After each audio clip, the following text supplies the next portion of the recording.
Good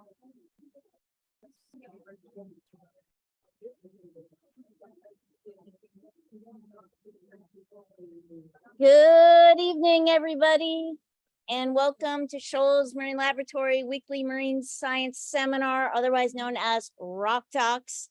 It's all right. We're live this summer from Appledore Island, as you can tell, and I'm Jennifer Seavey, the Executive Director here at Shoals, and we are glad to have you all with us tonight. So our format for our talk this evening is 45 minutes of lecture followed by 15 minutes of Q&A. If you are online and you want to ask a question, please use the Q&A box at the bottom of the screen. If you need any technical help, you can also chat with us in there. Casey would be happy to help you.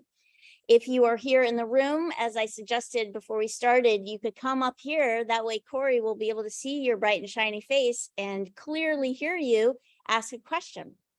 So our speaker tonight, I'm very excited to have on the island, and it is Dr. Kory Evans, Assistant Professor of Biosciences at Rice University in Texas.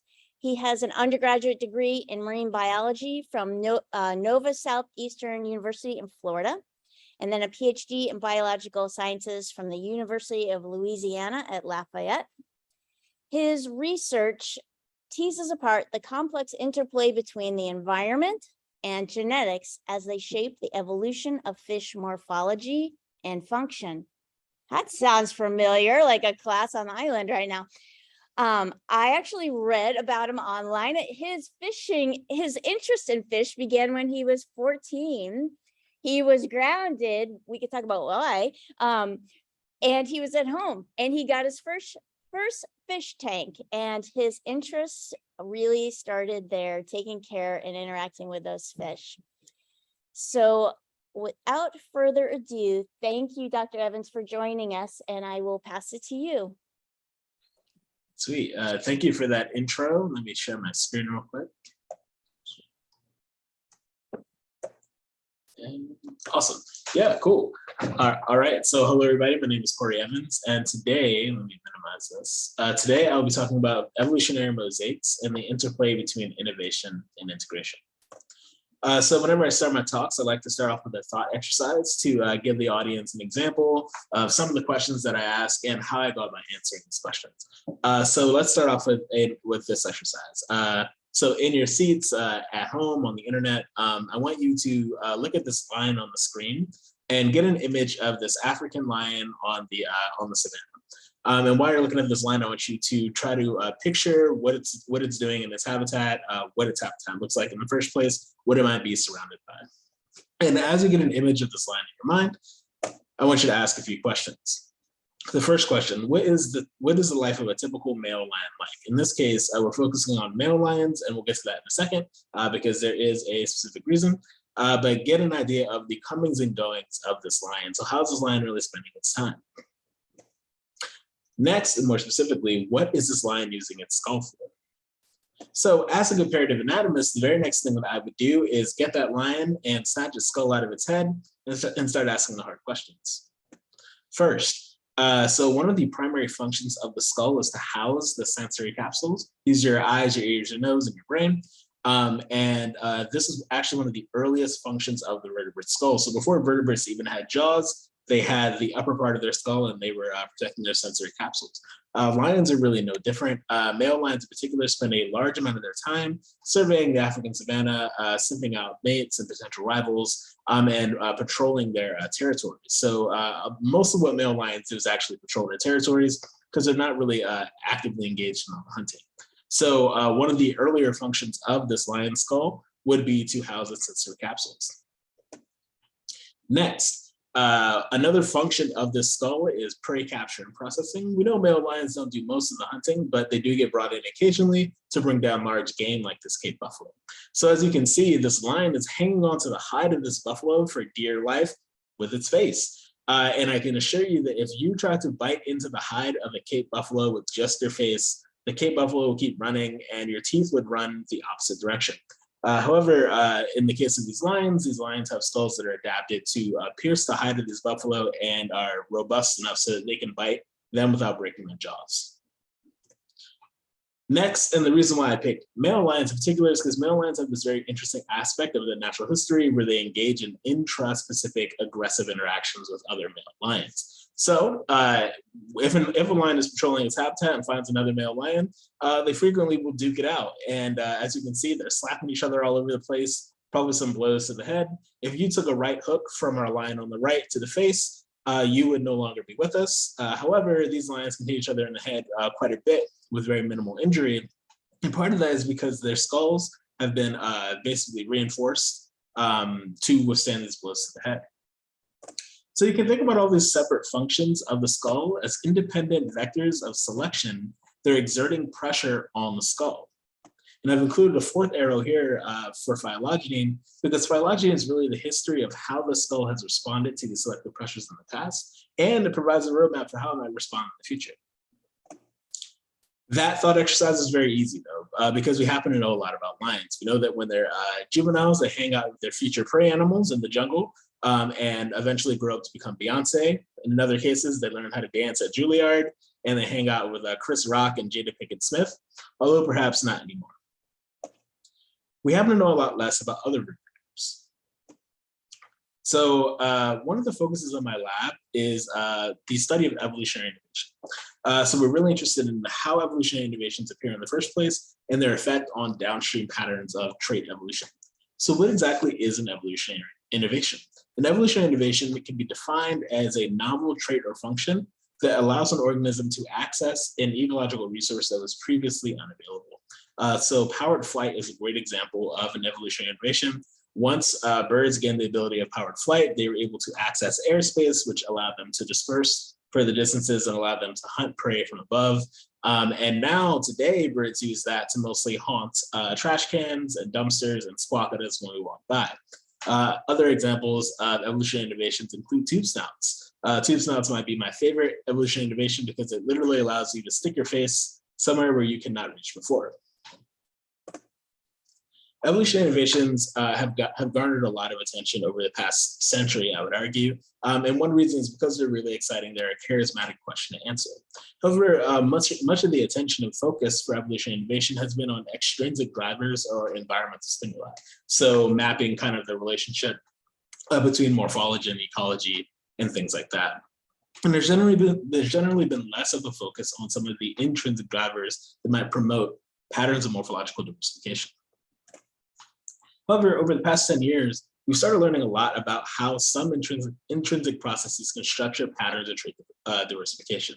In the case of this talk, we'll be talking about developmental, functional, and evolutionary trait covariation, typically due to pleiotropy, which is the connection of multiple genes in the signaling network.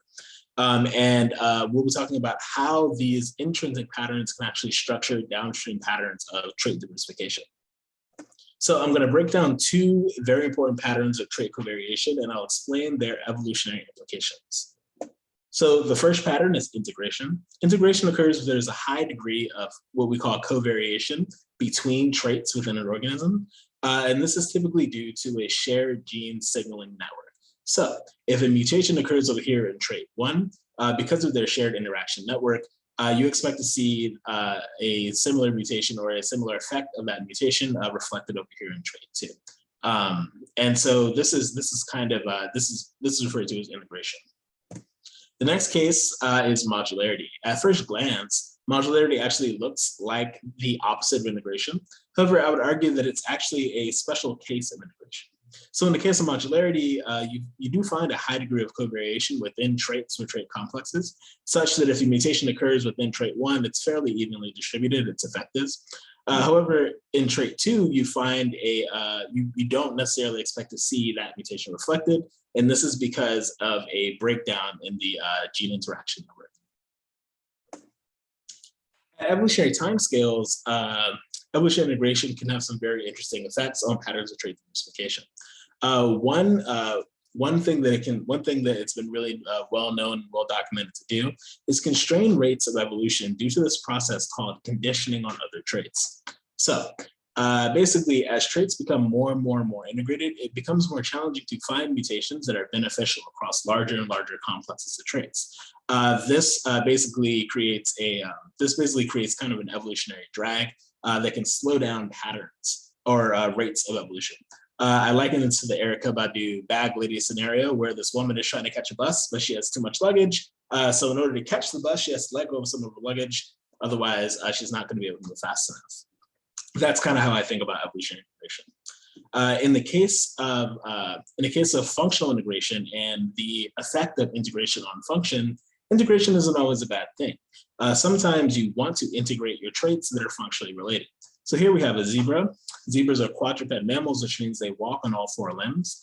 And studies have shown that zebras and other quadrupeds are highly integrated in their limb lengths.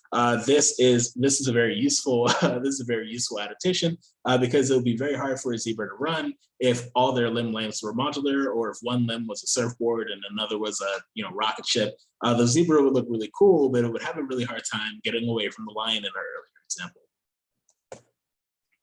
In the case of evolutionary modularity, modularity is kind of usually the focal point for a lot of the studies in our field because it's thought to facilitate morphological diversification. So it gets a lot of attention. And one way that it does this is by basically compartmentalizing traits. So as traits become more and more modular, they're able to respond to independent selective pressures without the constraint of conditioning on other traits. So it's easier to mobilize fewer traits, and therefore it's thought to allow organisms to specialize their different morphologies. So if zebras were quadrupeds in our previous example, here I'm showing you a biped. This is Kobe Bryant. Kobe Bryant did all his locomoting on his hind limbs, which freed his forelimbs up to do cool things like dunk basketballs and things like that. And studies have shown that bipedal mammals are indeed more modularized across their limb lengths than quadrupeds. So as you might have noticed, every example I've given you just about has been a mammal or a bird or a reptile example, and this isn't necessarily by accident. It turns out much of what we know about integration modularity, especially in vertebrates, come from these tetrapod systems. However, if you're interested in learning about the vertebrate story, you really need to be looking at other groups because tetrapods are actually really only half the answer. So one of the groups we'll be talking about today are the Teleost fishes. Teleost fishes, from a species diversity perspective, actually comprise more than half of all vertebrate diversity. So the majority of vertebrates on this planet are Teleost fishes. And teleosts, I would argue, don't just have vertebrates beat in a numbers game, they're also absurdly morphologically diverse. They look like sometimes they look like everything but a fish. And this is just because of a radiation that occurred early in their evolution and subsequent radiations that have happened later on. So in the case of my work, I'm really interested in skull morphology. And if I'm interested in the evolution of the vertebrate skull and I'm not looking at teleost, I'm missing the majority of the story. So as I mentioned earlier, teleosts are doing some insane things with their morphology and especially their skull. So here we have a largemouth bass suction feeding, and it's feeding on a prey item off screen. And as this animal opens and closes its mouth, look at how many bones are moving as this animal is accomplishing this task. If you were to open and close your mouth sitting in your seats in the audience, you can count how many bones move. The answer is 1. However, many teleost fishes have these really highly kinetic skulls, which means that the elements of their skull are highly mobile and articulating. And they have far more complex skulls than many of the tetrapods that are walking on land. So one of 2 teleost fish groups we'll be talking about today are the wrasses. This is one of my favorite groups of all time. This is a very charismatic group of reef fishes, mostly reef fishes. They're adorable, they're colorful, they're also morphologically diverse, and they have a fairly well-resolved phylogeny. And they're also species diverse. And another cool thing about wrasses is that they're really bursting at the seams with several evolutionary innovations. One of the more famous evolutionary innovations happens to be this condition called phrygiognathy, which is basically the modification of the evolution of a second set of jaws in their throat, like alien style. So if you look at a wrasse, on the outside, you can see their oral jaws, which are the jaws that almost every vertebrate has. But if you were to x-ray them or CT scan them, you would actually find a second set of jaws in the throat. And they use these jaws to crush hard prey. So what a wrasse or a labored fish will do is it'll swim up to a snail, swallow it, and then crush the snail in its throat and swallow it that way. So this is a really phenomenal innovation that's evolved multiple times across teleost fishes, and wrasses also happen. Another cool thing that some wrasses have done is this thing that I call hypersuction feeding. And so this is a sling jaw wrasse. A sling jaw wrasse has the ability to protrude its jaw like a third of its body length to capture evasive prey. And it's really difficult to find an analogy for this outside of fishes, but I'm going to try. This is the equivalent of like you walking into your kitchen, standing in your doorway, seeing like a hot Cheeto on the counter, like on the other side of the room, and then throwing half your face at it and then bringing half your face back. So again, fishes are doing things with their skulls that like we just don't even have an analog for really in vertebrates, which is crazy. So wrasses have all these really cool innovations. However, I would argue that the coolest innovation that wrasses have evolved is actually nested within parrotfishes. So brief aside, parrotfishes evolved from within the larger clade wrasses, so parrotfishes are wrasses. The one thing that they've done is they've evolved this really robust beak. And you're probably thinking, it's like, what's so special about beaks? Other vertebrate groups have evolved beaks. Dinosaurs have evolved beaks. Turtles have evolved beaks. I can't think of another vertebrate group that evolved beaks, but you guys can probably think of one. But I'm here to argue that there is no beak on the planet like the parrotfish beak. So let's get into the ultrastructure of the beak. So the beak is actually comprised of several really, really small teeth that fit into each other in this really kind of visually appealing slotted, I guess, design. And each tooth is comprised of one of the strongest biological materials on the planet. It takes about 8 tons of force to crush a single parrotfish tooth. So this puts parrotfish teeth up in terms of their toughness and their hardness, up among like things like piranha teeth, shark teeth, and even chitin shells. So the tooth that comprise this beak are absurdly robust. And you might be asking, why does anything need a beak that's this strong? And the answer can actually be found in the diets of these fishes.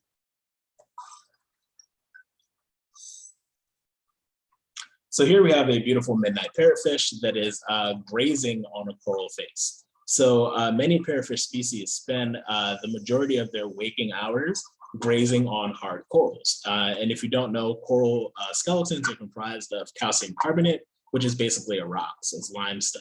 And parrotfishes are grazing on this all day long to target the encrusting cyanobacteria that live inside the coral skeleton and on the surface. So they have this really, really niche diet, and they've evolved this absurd adaptation to target these very, very small microbes that they're feeding on.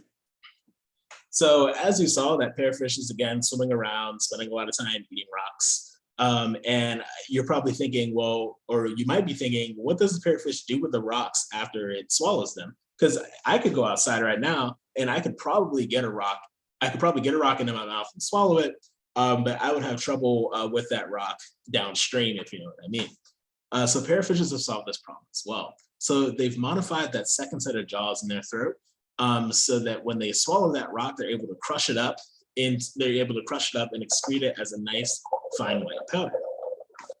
So you're probably asking, Kory traveled virtually to Shoals Marine Lab to show us videos of parrotfishes pooping all over people. Why is he doing this? And the answer is that I'm really, really into parrotfish poop, and you should be too. So parrotfish poop is the stuff of coastlines, the stuff of continents. So a lot of our white sand tropical beaches are actually predominantly comprised of parrotfish poop. Because they spend so much time grazing down those corals, a single parrotfish can actually produce 450 kilograms of poop sand per year. So next time you're in a nice tropical beach, thank a parrotfish. And this is why I'm really into the parrotfish beak as an innovation, because basically one group of wrasses gets really weird, evolves this weird dentition, and all of a sudden we have white sand beaches, especially in places like Hawaii and the Maldives. So this is a really impressive adaptation. Actually, I have a pet parrotfish in a tank, and when I first got it, I had all these like rocks with jagged edges. And within about a week and a half, that parrotfish turned all those rocks from like jagged rocks to just smooth boulders with just constant grazing pressure. So even a single parrotfish goes pretty hard. So where exactly did this beak come from? So this is actually still a point of contention, talking about kind of the specific origin of the parrotfish beak. But recent analysis have shown that the parrotfishes might have actually evolved beaks twice from a non-beaked ancestor. So like I said earlier, parrotfishes are wrasses, which means that they evolved a beak from a wrasse ancestor. So here I'm showing you kind of what a typical wrasse lower jaw looks like, and we'll be focusing on 2 bones for this part of the study. Here, the purple bone is the dentary. This is the tooth-bearing bone. And the green bone here is the angular, which actually just articulates into the dentary. And then there's a little jaw joint back here. That'll be important in a bit. But for now, we're going to focus on these 2 bones. So one cool thing about parrotfishes is that not all parrotfishes have beaks. There's actually an entire clade of parrotfishes that lack beaks altogether and instead have small teeth that are clustered at the margins of their dentary bones. And these fishes do not eat coral. Instead, they're scraping algae off of seagrass blades and other surfaces. So these are our non-beak parrotfishes from the seagrass clade. What's cool is that within the seagrass clade, we get an independent evolution of beaks. So this beak evolved about 15 million years ago in the genus Sparosoma. And as you can see, it has fully coalesced dentition. So basically all the teeth have been clustered into a beak. And its angular bone has been substantially modified. So this is a very weird looking fish. And it's definitely a beak. And these animals, they scrape corals. They also do still feed on algae and seagrass blades. So they're using this beak in a more generalized fashion. When you jump over to the Indo-Pacific, that's when you get kind of the more your true blue parrotfish beaks, if you will. So a few things happened when parrotfishes in what's called the reef clade evolved a beak 28 million years ago. So one of the early things that you see is that the adductor mandibulae, the big jaw closing muscle, stops attaching to the angular bone and actually begins to attach directly to the dentary, theoretically to transmit more force. So as a result, you get this gigantic dentary flange that is now overlapping with the angular. So these animals are able to exert a lot of force when they bite. And you see this with excavating parrotfishes. Another thing that happens with these parrotfishes in the reef clade is that they actually evolve a second joint in their lower jaw. So you can see the first jaw joint down here, and there's actually a joint right here, and you can't see it very well in this image, but you can see it better here. So this is a coral scraping parrotfish. So there are coral excavating parrotfishes that take these deep chunks out of coral when they bite, and then there are parrotfishes that scrape the surface. And the scraping parrotfishes are able to feed more quickly on coral substrates than their excavating cousins, basically. And they're making great use of that joint. It gives them additional flexion so they can feed on, I guess, a diverse array of structures or a diverse array of orientations when they're targeting corals. So a roadmap for this part of the talk is going to be centered around a few questions. The first question is, was the evolution of the parrotfish beak a gradual process? So we're going to be looking at the rates of evolution for the lower jaw across wrasses, specifically parrotfishes, to see if there was a burst in the rate of shape evolution leading up to the parrotfish beak. Secondly, we want to ask what the role of evolutionary modularity was in the evolution of the beak in parrotfishes. As I mentioned before, evolutionary modularity is thought to facilitate morphological specialization. So what role did it play here in the beak? So in order to answer that question, we took a novel, at the time, 3D geometric morphometric approach, where we micro-CT scanned a ton of wrasses. At the time, it was 166 species. Now we're up to 205. And all these wrasses were scanned in conjunction with overt scan-off fishes under the operation Back That Wrasse Up. I had actually plotted the title of that project for years leading up to the scanning event. What's really cool about this project is that most of these scans are available on Morphosource for you to play around with. So because this project was really focused on the lower jaw, we isolated the lower jaw from all of our scans, and we applied what's called a 3D geometric morphometric approach. 3D geometric morphometrics allows you to quantify shapes of different objects or structures. This allows you to basically put a number on the shape, which can be really difficult, but better than using a kind of a discrete method where you say, this is triangle shaped and this is circle shaped. Now we can actually put numbers on it. As I kind of mentioned before, some parrotfishes have a second joint in their jaw, and this can actually lead to problems for downstream morphometric analyses. So we were able to actually rotate the individual elements of the lower jaw into a standard position to account for rotation. Next, we estimated rates of shape evolution. I'm not really going to go into specifics here unless you guys have questions. But we put a couple models of trait evolution to our data, and we actually found strong support for what's called a variable rate model of trait evolution. This means that in this model, rates are significantly varying. So this starts to answer our first question already when we're asking about whether or not the parrotfish beak was a graphical process. We know right now that at least rates were variable. Now what we need to find out is where were they varying? So the tree that we used for this, the phylogeny that we used for this was the A-Labrida phylogeny, which is just a really good time-calibrated phylogeny.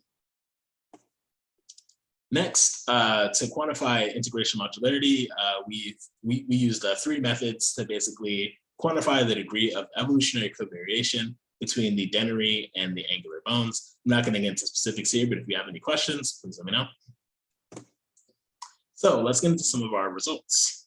So here I'm showing you a phylomorphospace analysis. It's a mouthful, so let me break it down. So a phylomorphospace analysis basically allows you to look at the relative position and shape space of the different species in your analysis, and it projects a phylogeny underneath these dots. So in this plot, each dot represents an individual species of wrasse in this case, and the lines that connect them are the phylogeny that we use. So here in red, these are our reef-clade parrotfishes. In green, these are seagrass clade parrotfishes, and black are all the other wrasses, the non-parrotfish wrasses that are included in our data set. So one of the things that you can see immediately is that the seagrass clade parrotfish, the reef clade parrotfishes that have these really kind of highly derived beaks have basically colonized a novel region of shape space. And they're basically separate from almost all the other wrasses in this analysis. Interestingly though, our seagrass clade is a lot less disparate and is usually overlapping with the other non-parrotfish wrasses in our analysis. And it's really interesting because a lot of these species don't have beaks. So it's showing that our non-beak wrasses look a lot like regular wrasses. And this seems kind of obvious, but there's been now it's not so much raging, but there's been this simmering debate as to whether or not parrotfishes should constitute their own family. But here we're showing that a substantial portion of parrotfish diversity really does overlap with other non-parrotfish wrasses. So one of the cool things about shape analysis is that we can break apart different structures into smaller components and analyze them separately. So here we're analyzing the dennary separate from the rest of from the other element in the lower jaw, and you can actually see that pattern of separation is even clearer, where the reef-clade parrotfishes that are feeding on those corals predominantly have really colonized a novel region of shape space relative to the other wrasses, and the seagrass clade here is once again occupying that intermediate position between non-parrotfish wrasses and the reef clade. When we look at the angular bone, things are way more chaotic here. At the time of this analysis, we only actually had about 4 landmarks here, so that could have been a part of it. But this bone does end up behaving in downstream evolutionary rate analyses. So it's possible that there's probably just a lot of convergence in the shape of this bone. So when we look at patterns of, when we look at rates of shape evolution, we find some interesting patterns. So here I'm showing you that phylogeny that I showed you at the very beginning of the talk, and I've scaled the branch lengths by the rate of shape evolution. So long branches correspond to fast rates, short branches correspond to slow rates. So before we even get the parrotfishes over here, I'm going to just orient you and point out some of their hot spots, because parrotfishes are really not the only story for wrasse morphological diversification. Here we have things like the cigar wrasse that evolved a really, really long body. It just elongated its whole situation really rapidly. The bird wrasse evolved a really long jaw really fast. Wrasses have actually evolved beaks like 4 times independently. And here is another beak lineage in New Zealand that has really fast rates. And our friend, the slingjaw wrasse, is of course off the charts with its absurd morphologies. So when we get to parrotfishes, we find some interesting patterns. So the first thing we find is a really strong rate shift at the base of the entire kind of tribe that includes parrotfishes. So we see one strong rate shift here, and then basically things cool off in the seagrass clade. And then we see another rate shift here at the base of the reef clade as they further modified that beak. So this is kind of a biphasic pattern in the rates of shape evolution. When we look at the other bones individually, we recover qualitatively similar patterns, although here the shift is a lot smaller. And then we get another shift here, and there's like one sparasolum that's just like super weird. And when we look at the angular bone, the patterns are again qualitatively similar, except in the case of the seagrass clade, where we lose a shift in the rate of shape evolution of the reef clade and pick it up in the seagrass clade because they have these really weird angular bones. So all throughout kind of that parrotfish phylogeny, we're finding biphasic shifts in the rate of shape evolution. We've actually seen this before. So in 2019, which now I guess seems like a millennia ago, me and my colleagues teamed up and we analyzed the rates of shape evolution in the pharyngeal jaws of wrasses and parrotfishes. We found a really strong rate shift at the base of parrotfishes, and then picked up a second one leading up to that reef clade again. Basically, the first shift widened out the pharyngeal jaw, and then the second shift elongated it into the mill-like morphology that you can see here. So this biphasic pattern of rates of shape evolution appears to be distributed across multiple bones in the feeding apparatus of these animals.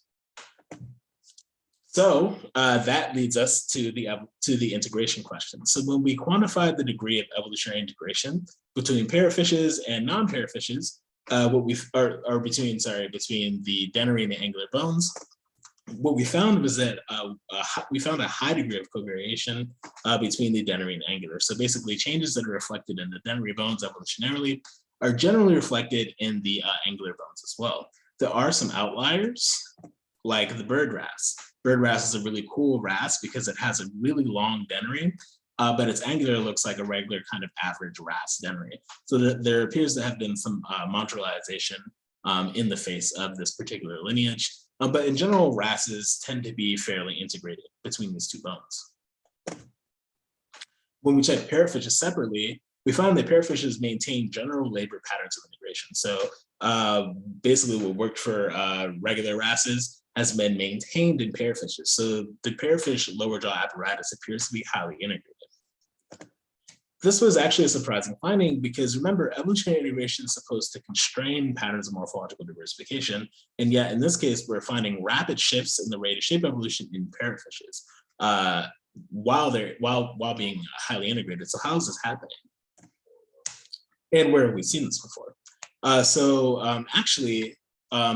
If we go back to our tetrapod friends, especially the birds, we actually see this really interesting pattern of rapid morphological diversification in the face of really conserved evolutionary integration.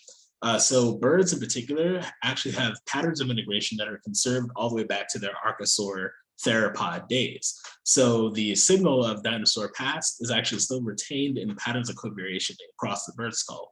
And yet we know that birds have all these really have evolved this vast diversity in the shapes of their skulls and their beaks. So birds appear to also be evolutionarily and morphologically diversifying in the presence of strong conserved patterns of evolutionary integration.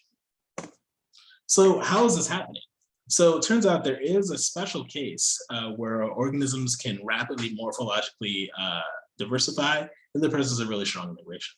And this occurs in the case of evolution along phenotypic lines of least resistance. So basically what this says is that as long as it's selectively beneficial to integrate your traits, you can actually evolve really rapidly. So when you think about integration, if you change one trait, you actually end up changing multiple traits at once. And as long as this doesn't hurt you, you can actually rapidly change a lot of your morphology and launch yourself across morphospaces very quickly per unit of time because you're changing multiple things at once. And again, as long as this doesn't hurt you, you can change quite a bit about your morphology.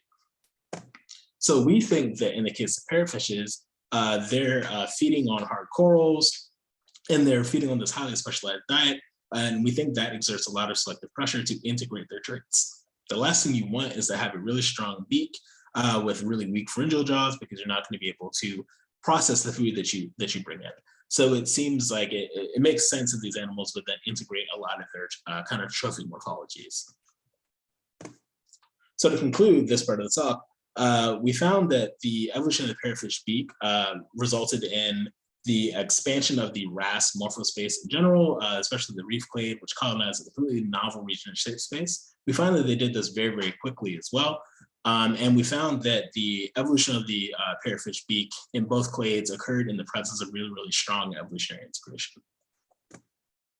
So future directions, we've actually written up this paper, and we've expanded our sampling to include the entire skull. And we've calculated some rates too, which are cool. My now former Evans Lab postdoc, as of a week ago, Olivier Laroche, basically wrote this paper up, and it's now in review. And fun fact, when we looked at integration across the entire skull, we found that the oral jaws and pharyngeal jaws were actually very tightly integrated, which I guess we kind of hinted at in this earlier study. We're also not stopping at wrasses. Our other Evans Lab postdoc, Thaddeus Buser, has expanded this three-dimensional geometric morphometric approach to sculpins, and we're now marching across the acanthamorph phylogeny in a very slow but constant pace. And one day you will see the paper. So speaking of other acanthamorphs, we're going to get into the second part of our talk and talk about another group of fishes that is very, very near and dear to my heart. Let's talk about the Carangarians, or carangimorphs, or carangiforans. This is a very morphologically diverse group that includes some very charismatic fishes. This group includes things like swordfishes, billfishes, barracudas, jacks, mahi-mahis, all your like pelagic superstars. This is probably one of the most morphologically disparate vertebrate clades on the planet. This clade is very diverse, and the body plans that you see in this clade span a wide range of different morphologies. A brief bit about their evolutionary history. They rapidly diversified after the meteor struck 65 or 66 million years ago. Their story is basically there used to be some dominant pelagic predators in their marine environments. And once the meteor struck, they all died, and these animals rapidly morphologically filled in those niche spaces. So in addition to some of the pelagic stars that we know and love in this large clade of fishes, there's also this group, the flatfishes.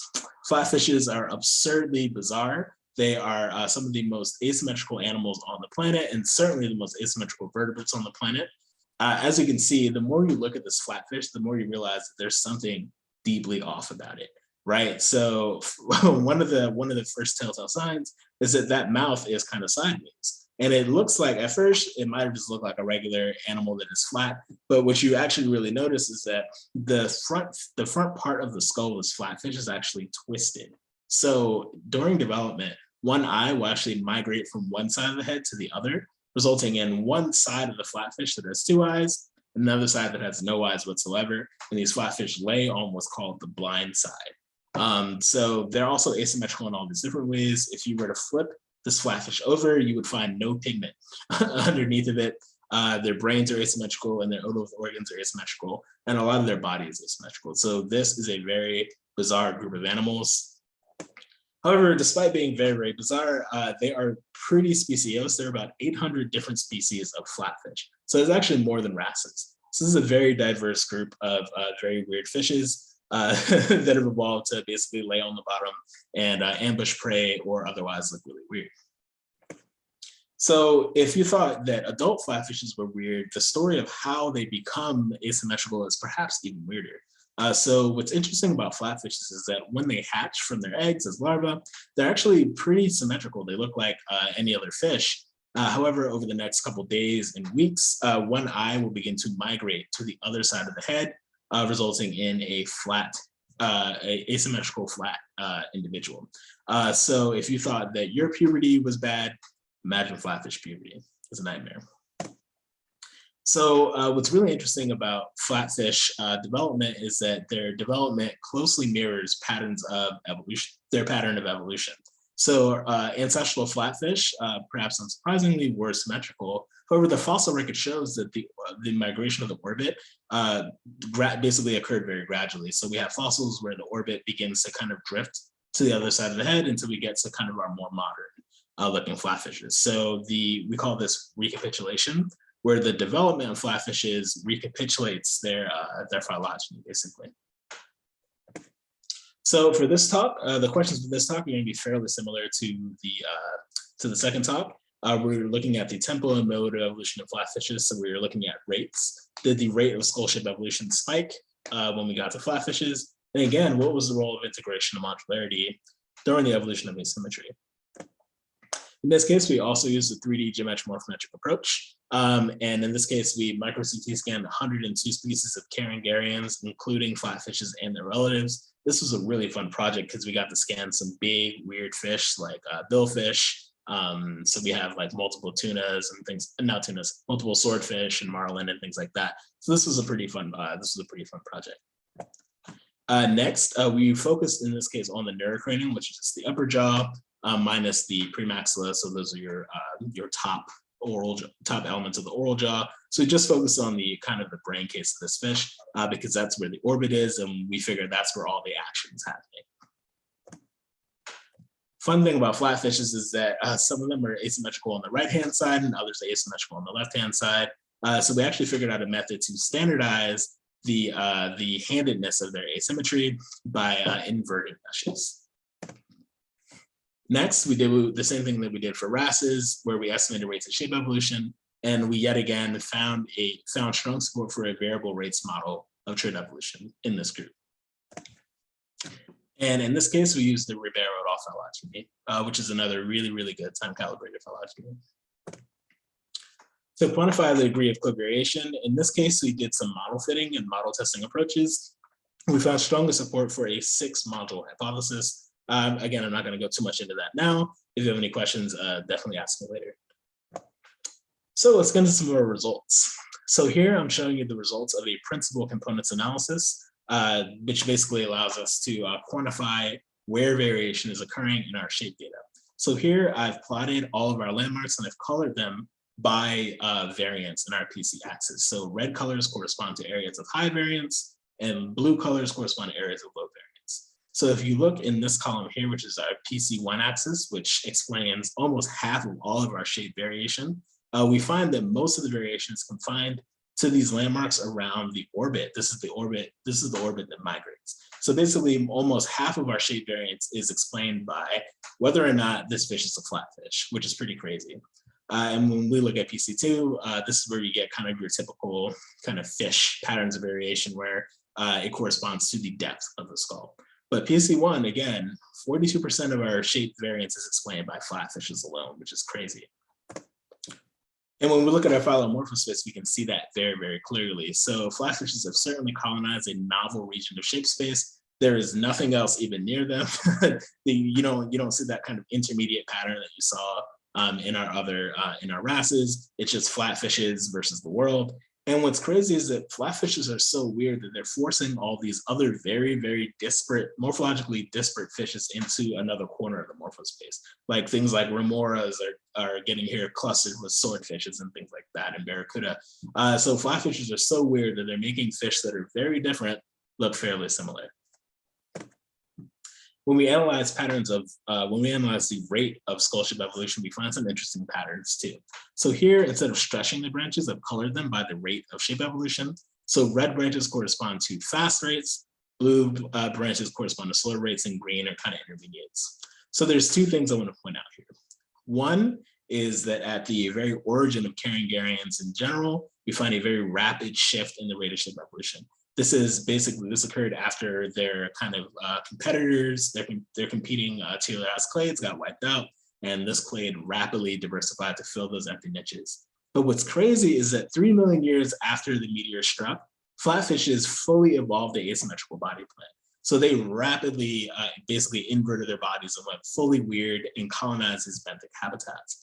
We think that they colonized these benthic habitats because after the meteor struck, sea levels rose. And when sea levels rise, that basically gives you more shallow water habitats. And we think that these flatfishes rapidly evolved to colonize these new habitats. When we look at patterns of evolutionary integration across the skull between flatfishes and non-flatfishes, we actually find that flatfishes are significantly more integrated than their non-flatfish relatives, which was, again, not what we were expecting. We thought that orbital migration was definitely going to modularize the skull over evolutionary time, but we find the exact opposite. So the flatfish neurocranium appears to be highly integrated.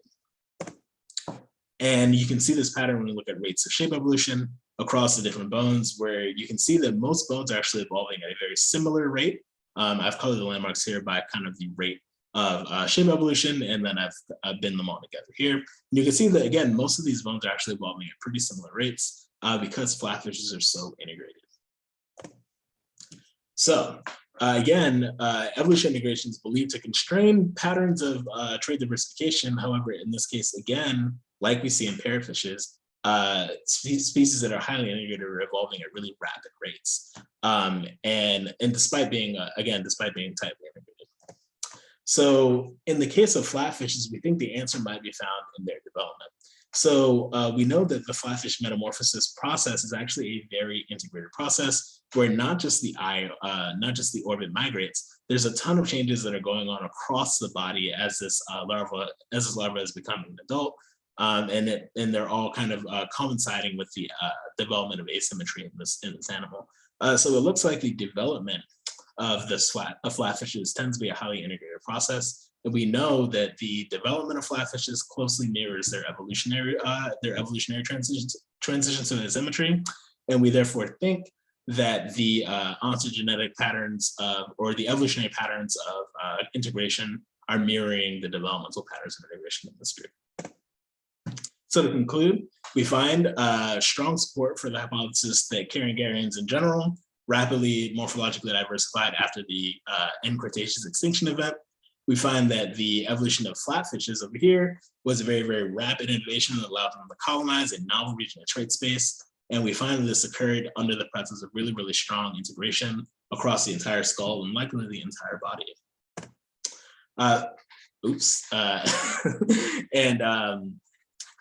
We basically kind of continued working on our flatfish group. We have a now Evans Lab undergraduate who is studying the ecological relationships between skull shape and diet in our flatfishes. And with that, I'll take any questions. Sorry, I have a really old house.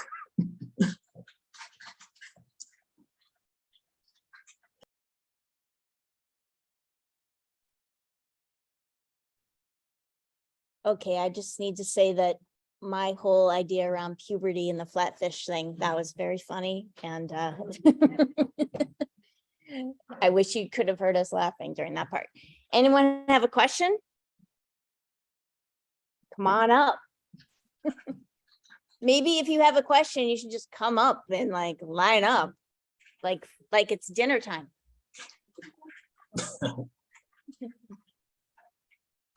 If you talk right here is the camera. I know it's weird. Hello. Hey, how's it going? I'm doing all right. So my question was, do beak parrotfish ever have to worry about wearing down their beaks? I know that like toothed ones can replace their teeth, but what about the beak parrotfish? Yeah, so most teleost fish actually can replace their teeth throughout their life. So parrotfishes are no different. Basically, as they wear down their teeth, as you saw in kind of that like slotted position, another tooth is basically ready to take its place. And they have so many teeth. Next up. Hello, I was wondering if you could tell me a bit more about some of the models that you created. They were all just really beautiful. Oh, the 3D models, yeah. So each model is based off of a micro CT scan. So we now have basically 200 models. RAS is 205 models and 102, now closer to 250 probably models of Carangarian fishes. And they're all 3D. If you want them, I can totally share them with you, and you can 3D print them and everything. Yeah. Are you going to be at a ASIH? I will. Yep. And I'll be bringing some models. Awesome. Cool. Hopefully see you there. Sweet. Hey, Kory, great talk. Thanks Hey, good. how are you? That was a fun surprise. I don't know if you know this, but I teach the anatomy and function group class out here, so it's fun to have you hanging out with us. So I was interested to see that in your reef dwelling or your reef parrotfish and in the flatfishes, they seem to occupy a smaller area of shape space, right? Yeah. i.e. they are less diverse in their skull shapes than other groups of fishes. And I'm curious if, I mean, that kind of makes sense with a parrotfish, like you got to have your jaws like really exactly right in order to crush rocks, right? Yeah. But in a flatfish, I would have expected that flatfishes would have occupied a much larger range of shape space. So I guess my question is then, do you think that it's just that flatfishes haven't yet evolved more diversely shaped heads, or is it just that like your head is so screwed up from moving your eye that like there's only one way to do it? Sorry, my cat. I actually think in this case, it's less about the flatfishes and more about their relatives. Their relatives, like the other fish in that morphospace, were pretty morphologically disparate. And I think flatfishes would have to do a lot of work to match the range of morphotypes between like a remora and a swordfish. I think in this case, their relatives are also just really morphologically diverse. But the flatfish skull, even though it's less disparate than its relatives, its skull is still pretty, they still have a striking diversity of skull shapes. Some of them have like little unicorn horns that stick out because their dorsal fin comes and attaches to the top of it. Oh my gosh. Their dorsal fin comes and attaches to the top of it. Others have like spikes that come out of the orbit. So they're pretty morphologically diverse despite being like bizarre. Thank you. No problem. Any other questions? All right. Well, thank you so much for that talk. That was so great. No problem. And thanks for having me. I feel like I might as well keep treating you to a sunset view here. Yeah, that looks gorgeous. Goodness gracious. It's very beautiful. So, all right, everyone, thank you so much. Thank you, Dr. Evans, for being here, first off. And Jen, I think there's one question online. oh, excellent, great. Yeah. Ask Kate. It says, it's from Carolyn. It says, curious about the seagrass scraping parrotfish occupying that middle ground. Did they also have high integration and a fast-paced evolution? Sorry if you already said this. So we haven't actually analyzed, and this is something I've been meaning to get to, is we haven't actually analyzed the seagrass clade separately. One of the issues is that they don't have they don't have a ton of species diversity. So it's hard to get like a sample size that allows you to do that, but we're working on it. One more question from the room. Yeah. Hello. I was just curious. So you said they graze to eat. So what are they like eating stuff off of the coral, or are they eating stuff that lives kind of in the coral, or the coral itself? Both. They're eating things that live inside the coral, on the coral, and even on the algae that lives on the coral. So they're doing a lot, basically. Yeah. But it's fun because if you're following a parrotfish on the reef, you'll see it eat coral. But if you look at kind of the nutrition and what they're extracting from what they're eating, they're not incorporating any of that algae or coral tissue into their tissues, into their actual biomass. They're incorporating just like weird little microbes instead. It's pretty weird. Thank you. No problem. Missing anyone? Any more questions? All right. Looks like we got the question online. Thank you so much. That was awesome. Our next talk is next week at this time, same place, same time. And it's going to be Jim Carlton, and he's the professor emeritus of marine science and director emeritus of Williams Mystic. For those of you who don't know Williams Mystic, it's a well-known coastal and ocean studies program at Williams College and the Mystic Seaport Museum. He's going to be talking about ocean conservation in the face of modern environmental impacts. All of these talks are recorded. They're all online. There's talks from several years online. So make sure you check those out with regard to things that you're interested in, that you're learning about out here at the lab. And thank you all so much for being here. Thank you, Dr. Evans, for being here. We appreciate it a lot. Anytime. Have a great night. Yep.